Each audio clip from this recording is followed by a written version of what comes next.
and stitched together, and it has 9 parts in it, which we will cover in the next schematic rather than going over there. Here is the schematic. By the way, this is taken from the Cyrus Dastur's book Zoroastrian Saga, as I mentioned before. This one shows that number 1 is in the middle, upper middle, Gareban. This is situated in the front near the heart. It is also referred to as a kisse kerfe. Kisse kerfe means the bag of meritorious deeds. It is believed that all good works done by a person are symbolically collected in this small pocket. This is a belief. The second part is on the top in the back of the nape of our neck is called girdo. The girdo is a half moon like appendage near the nape of the neck, and it reminds a person to be mindful of one's responsibilities to God, to self, and the fellow human beings. Moving to the left, we have then 2 sleeves. This reminds us to be industrious and work hard. They also remind us that for every action we have a choice either to be good or evil. We have to take the right decision. On the right hand side we have the 2 side seams that actually combines the front and the back part of the Sudreh. And then you have these little seams that are actually stitched in the bottom of the Sudreh. If you are a male, the male Sudreh, it has a right hand side, has a 2 triangular little seams as called theories. And on the other one, on the other side, it has only one of them, and it is also a straight theory, not a triangle. For the men, the triangle is on the right and the straight on the left. For women, it is vice versa. Why they have done it, please don't ask me because I don't know. So this is the actual schematic of the Sudreh. I have tried to put a slide here with the actual Sudreh to show you all the 9 parts of it. Maybe you should go back and see on your Sudreh if this one is there. After reading this, I checked and it was all true. So let's come to the Kusti now, very important part. The Avesta word for the sacred thread is Avyaonga. Avyaonga. Avyaonga really means in Avesta to gird round the body. To gird round the body. Kusti itself is a Pelvi rendering of this Avesta word, believe it or not. In Pelvi, Kust means direction or side. Thus the word Kusti may mean that which points out the proper direction or path.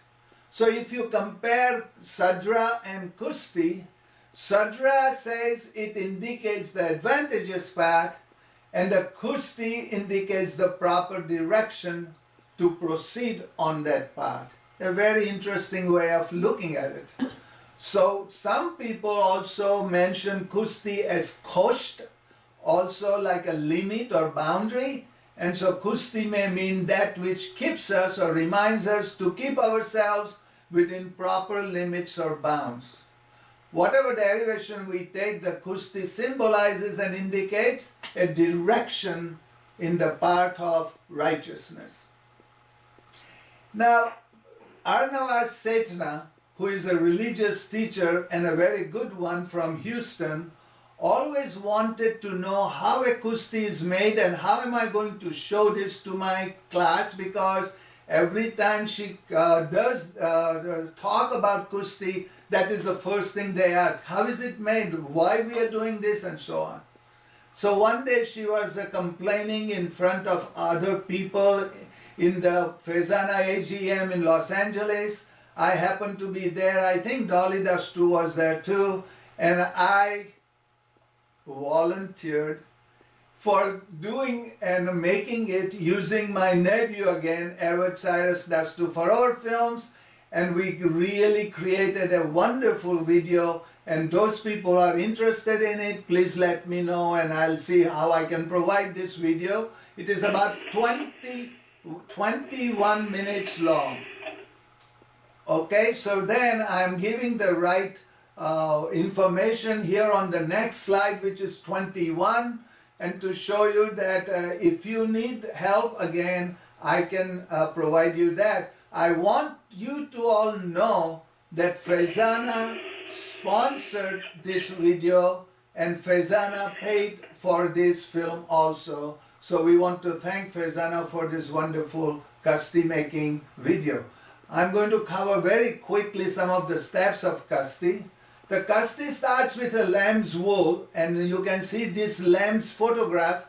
Actually, this photograph was taken by me under the shade of the Damawan mountain in Iran, believe it or not. Then the wool is first combed, and then it is spun into a fine thread on a hand spindle called chatri, as my brother Palanji in the center is doing it. Then you have two chatris together, and then you kind of create one thread from these two threads, and then you spin this thread also to give it a twist, and that is the final thread that you use for making Kusti. With that thread then, you use a hand loom called jantar, and the ends of which are movable, as you see on the left-hand photographs. You have those holes on jantar to move the Kusti for the little child or a big man like me maybe. And then the twisted thread is passed round this 72 times. As you can see, she's already doing it. But what they do is they divide it 12 threads at a time into 6 groupings, and we will see later on. And then she uses what we call kangu wisu, which kind of separates these 12 threads into 6 different layers. And then a single thread is going around, a continuous thread is made to pass in the process of weaving through each of the 6 strands. When the weaving is almost finished, and when about a foot of the thread remains at the end, the whole thread is removed from the loom, as you see in the right hand side there. And then the next thing you have to do is, since it is a continuous loop, you have to cut it, and that is done with the help of a mobed who prays a certain bhaj or prayer. And with a yatha video, he cuts the Kusti at short tenanam, and that's how the Kusti is cut together for the final preparation. And he gives the Kusti back to the lady, who then the first thing you have to do, and this always amazed me, I never realized, but I have seen my mother doing it again and again for so many years, that it is amazing how they do this. They completely turn this hollow Kusti backward. That means you really put a needle and then you hollow it out inside out, which is quite a dangerous thing, because if you miss it, and if the Kusti is very, very thin, which is the fashion, I guess, you have to be very careful not to puncture it and so on. Very intricate work that they do. And then there are 2 ends now of the Kusti, and you have to make it into lar and laris, as they call it. So first she braids by hand the 2 ends of the Kusti into a lar at each end, and then every one of this on both ends, then she makes it into 3 tassels or laris of 24 strands each, and that is the end of completing the Kusti weaving process.